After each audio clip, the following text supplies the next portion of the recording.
In this video, you're going to learn how you can perform better under pressure.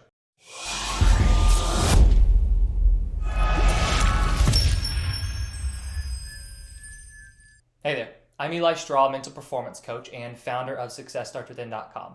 Whenever we're trying to figure out how you can perform better under pressure, the first place we need to look is, why are you feeling this pressure in the first place, right? What is causing this pressure?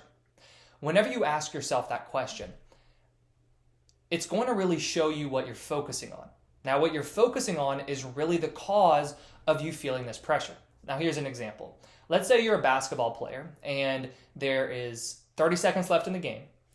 You're at the free throw line. You guys are down by 1 point. You have 2 shots. You're feeling a lot of pressure in this moment. But why are you feeling that pressure? Well, in that example, you probably are focusing on how embarrassed you're going to feel if you miss both of these shots. How if you don't make these shots, you're going to be letting your team down. You guys are probably going to lose. How if you do make these shots, how great you're going to feel. How much of a hero you're going to be for your team and for the crowd, right? How disappointed your parents, your coaches, your teammates are going to be if you miss these shots. Do you notice where your attention is? What are you focusing on? You're focusing on the outcome. Whenever you're experiencing a lot of pressure, the reason that you want to identify where this pressure is coming from is because it shows you exactly what you're focusing on. And it is that focus which is driving this feeling of pressure. Because going off that example, if it were the 5-minute mark in the first half and you were at the free throw line, you probably wouldn't be feeling that same amount of pressure. That's why, I'm sure you've probably heard this, that people will say pressure isn't real. And I'll even say pressure isn't real. And the reason that we say pressure isn't real is because it's not a real thing, right? There can be situations in the game when you feel an incredible amount of pressure, but somebody else doesn't feel the same amount of pressure. It's because pressure is caused by your focus. It's caused by your expectations, your fears, your worries.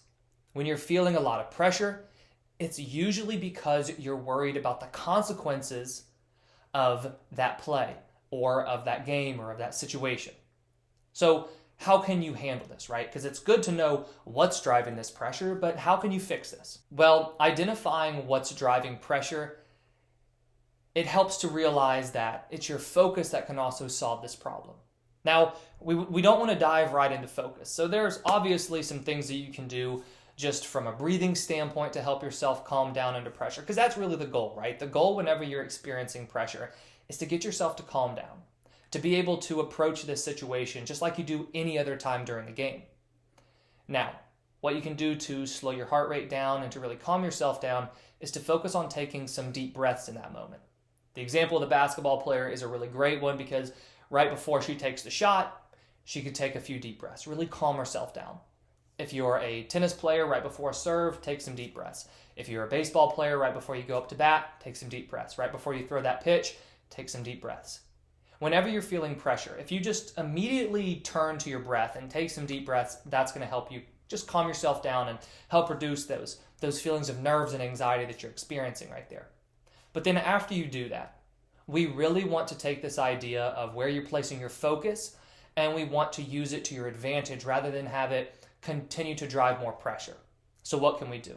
Well, what you can do is have a couple different things that you can implement. And for you, what you're going to have to do is try a couple of these, see which one works best for you, and then apply that consistently. Now, number one is you can turn to your self-talk. So whenever you are thinking about what's going to happen, you're thinking about how excited you're going to be if you make this shot, how embarrassed you're going to feel, your thoughts are in the future, you're thinking about the outcome.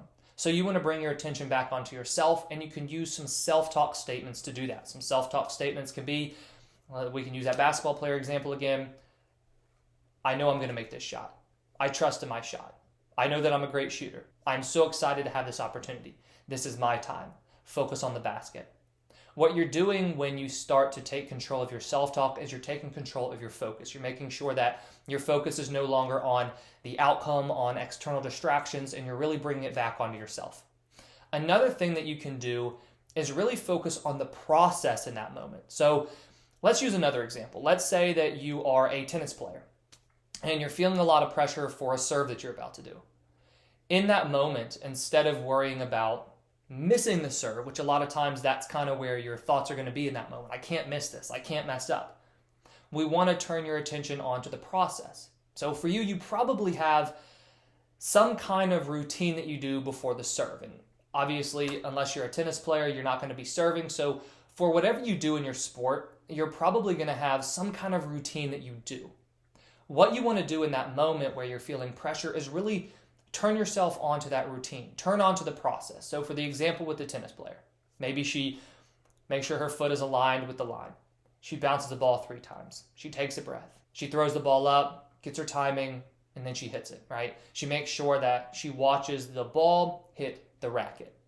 When you turn your attention onto the process, this isn't going to magically reduce the pressure. And just like the self-talk and the breath, nothing is just going to magically reduce the pressure.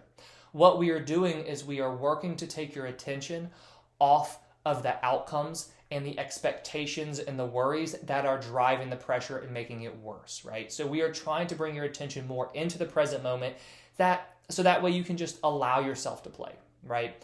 So turning your attention onto the process, right? If you're a baseball player, this would look like really focusing on your pre-at-bat routine, making sure that you are picking the ball up out of the pitcher's hand, making sure you're staying balanced in your swing, all those little things that you do pretty much on a consistent basis in every other situation. You really want to hyper-focus on them whenever you're feeling pressure because you have to make this situation just like any other time during a game.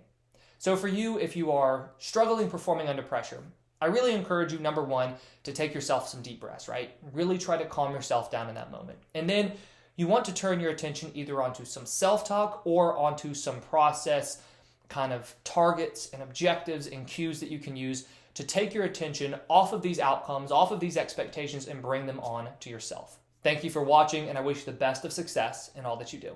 I hope you enjoyed this video. If you did, please hit that like button and subscribe if you haven't already. We put out new videos each week on sports psychology and mental training. If you have any questions, please leave them in the comments below. If you're interested in learning more about one-on-one mental performance coaching, head over to successstartswithin.com.